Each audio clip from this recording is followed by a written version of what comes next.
항상 우울해하고 사는 게 힘들다고 하소연하고 이제 이게 습관이 되신 분들 이런 분들의 얘기를 들어주고 토닥토닥 해주는 것 그 순간에 반창고 임시 처방은 될 수 있지만 사실 이게 임시 처방이 되는 것 같아도 결국은 이 사람의 인생에 일에 도움도 안 될 수 있는 거기 때문에 이왕이면 조금 발전적으로 도움을 줄 수 있는 그런 위로를 어떻게 하면 할 수 있을까? 이게 습관이기도 하거든요. 그래서 오늘은 이렇게 항상 우울해하고 사는 게 힘들다고 호소하고 하소연하는 것 이걸 잘하는 사람들이 있습니다.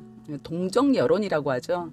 주변 사람들에게 자신의 이 넋두리를 잘하는 사람들이 있는데 이 사람들의 이 넋두리 물론 짠하고 안쓰럽습니다. 그런데 이걸 우리가 무작정 받아주는 게 과연 이 사람들에게 도움이 되느냐 이거 중요한 거죠. 그리고 나도 모르게 내가 이런 사람일 수 있거든요. 그런데 이런 하소연이 이건 아주 나쁜 습관이기도 하거든요. 근데 이 나쁜 습관이라는 게 뭐냐면요. 결국 부정적 습관입니다. 이 부정적 습관은 나의 발전과 성장을 저해합니다. 분명히 방해해요.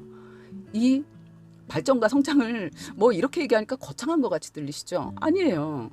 이런 부정적 습관이 몸에 배어 있으면요. 몸에 배이게 되면 톡 까놓고 얘기해서요. 내가 돈 벌 기회를 우리 돈 너무 좋아하잖아요. 그 좋은 기회들, 그 좋은 인맥들을 내가 놓칠 수도 있다는 얘기입니다. 내가 이런 부정적인 기운에 사로잡혀 있으면. 그래서 나도 모르게 있을 수 있는 이런 나의 버릇, 습관을 내가 한번 점검해 볼 수도 있고 내 주변에 혹시 이런 사람이 있으면 나는 아무 생각 없이 그저 토닥토닥 위로라고 해주지만 이 사람을 그런 습관이나 버릇이 완전히 배이게 만드는 나도 동조자가 될 수 있거든요. 이 사람을 훨씬 건강하게 살게 할 수도 있는데 내가 위로한다는 명목으로 사실은 싸구려 동정으로 이 사람의 인생을 망치는데 도움을 주고 있을 수 있기 때문에 물론 이제 살다가 어떤 일이 힘이 들어서 뭐 그럴 수 있습니다. 그거 당연하죠. 뭐 지인들끼리 뭐 친구들끼리 동료들끼리 그런 얘기 나눌 수 있어요. 있는데 늘 꾸준하게 어떤 패턴을 가지고 그런 사람이 있거나 혹시 나는 아닌지 한 번쯤 생각해 볼 필요는 있는 거죠. 만약에 그런 경우 결국 나를 사랑하는 마음이 없는 거예요. 자존감이 너무 바닥일 경우 그런 경우 제일 중요한 건요.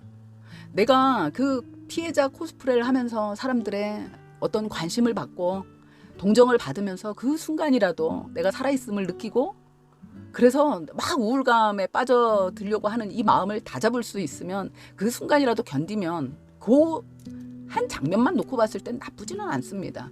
그런데 중요한 건요. 말씀드렸다시피 이게 습관이 된 사람, 이게 패턴이 된 사람은 나는 늘 피해자여야 돼요. 나는 어디 가서든 뭔가 나는 손해보는 일이 있어야 합니다. 내가 피해자의 상황에 놓여야만 사람들에게 관심을 받기 때문에 중요한 건 나의 태도는 내가 피해자가 될 만한 그런 태도를 취하는 그런 사람이 될 수도 있다는 거죠. 아니면 멀쩡한 사람을 가해자를 만들 수도 있는 그런 상황이 될 수도 있다는 겁니다. 이게 질이 들면 10년, 20년. 왜냐면 나는 여기서 사랑을 받아야 하거든요. 그래서 이렇게 그걸 싸구려 동정이라고 합니다. 어떻게 생각하면 피곤하죠. 늘 징징거리는 사람들이 있어요. 이제 그런 사람들 우리 피곤해 하면서도 또 보통은 우리가 어떤 위로를 할 땐 늘 그렇지만 내 주변에 가까운 사람일 확률이 높거든요. 잘 아는 사람, 특히나 뭐 오래된 친구라든지 형제일 경우 이제 이런 경우 우리가 위로를 하죠. 그러면서 그 친구가 사는 게 큰 변화가 없는 거예요. 그래서 내 마음이 안 좋아요. 안 좋고 안 됐습니다. 그런데 나라도 뭐 어떤 형편이 굉장히 좋고 능력이 있어서 한 살림 뚝 뛰어갖고 걱정 없이 살게 해주면 좋지만 나도 그거는 안 되고 그래서 내가 마음이 착해서 보기만 하면 나도 급 다운이 되고 그런 마음에서 아유 나도 내 마음도 이런데 지 마음은 얼마나 썩을까 우리가 그런 마음으로 토닥토닥 해주는 겁니다. 그런데요 이 친구는 내가 이렇게 감정적으로 나는 막 다운되면서 토닥토닥 해주는 이 에너지를 먹고 사는 거예요. 쉬운 얘기로요. 그냥 에너지 도둑이에요. 그래서 우리 에너지를 빨아먹고 사는 겁니다.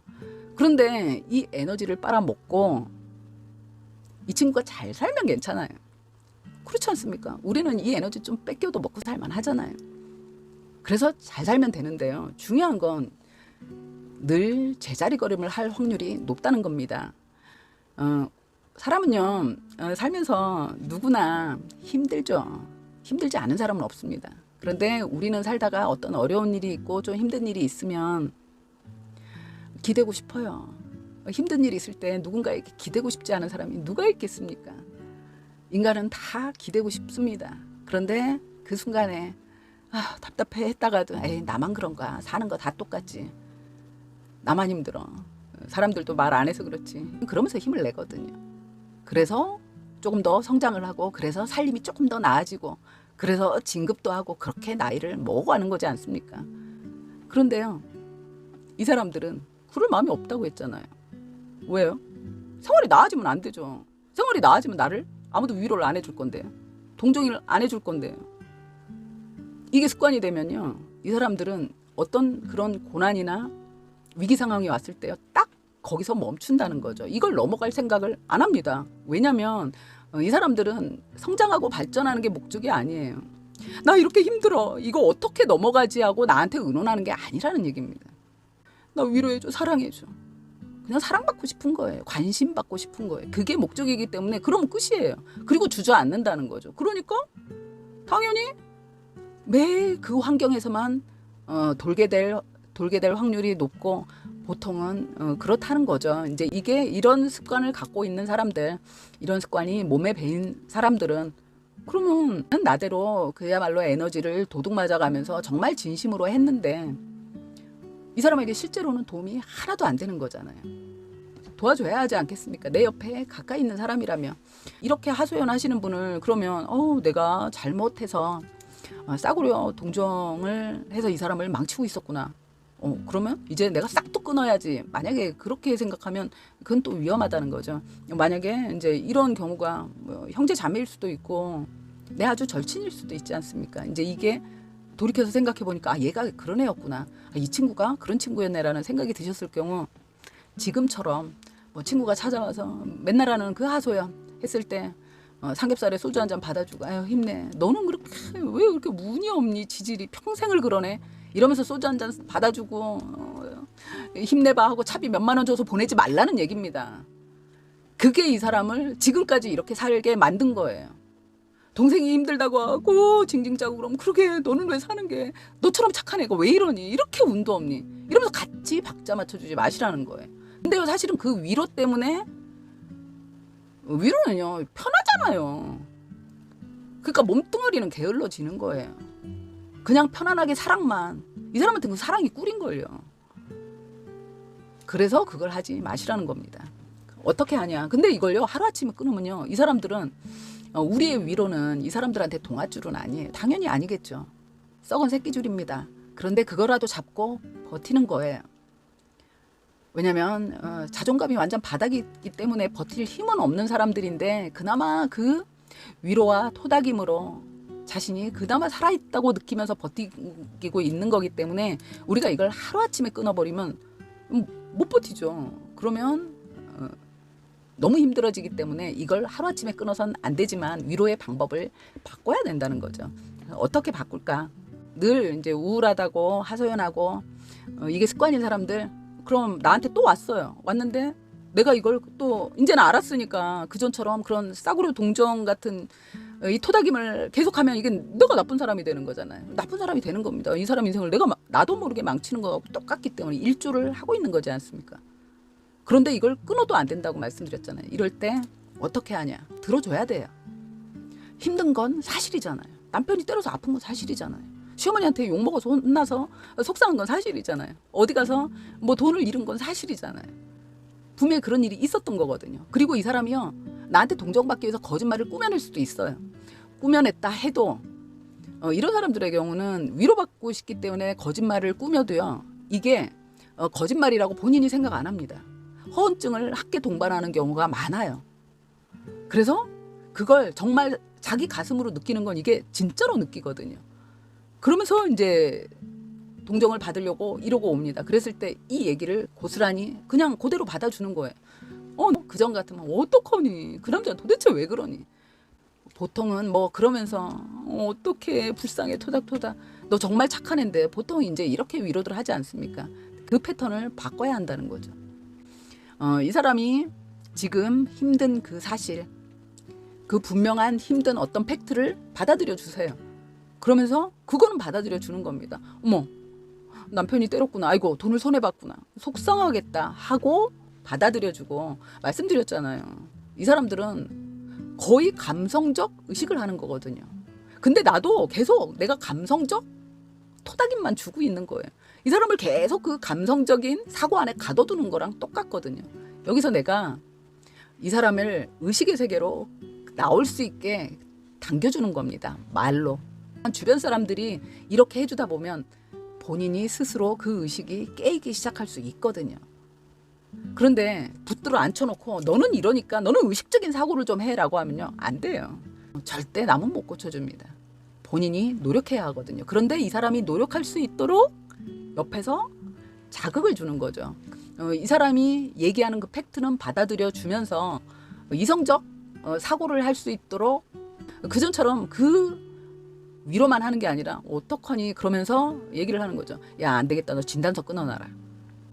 혹시 안 좋은 일 있으면 너는 내 맞고 살았는데 나중에 억울한 일까지 생기면 어떡하니. 혹시 모르니까 진단서 끊어놔. 그러면 뭐 아유 그렇다고 어떻게 뭐 부부지간에 진단서를 끊어. 야, 부부도 돌아서면 남인 거야. 모르잖아. 그냥 진단서 돈 많이 안 드니까 끊어놔. 그게 진단서는 뭐죠?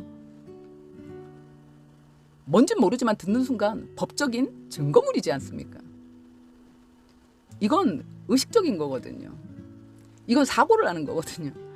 그런데 이런 단어들을 듣기만 하는 걸로도 이 사람이 감성적 사고에서 조금씩 당겨진다는 거죠. 이런 걸 한마디씩 던져주는 것, 이렇게 적응이 되면 어느 순간에 오거든요.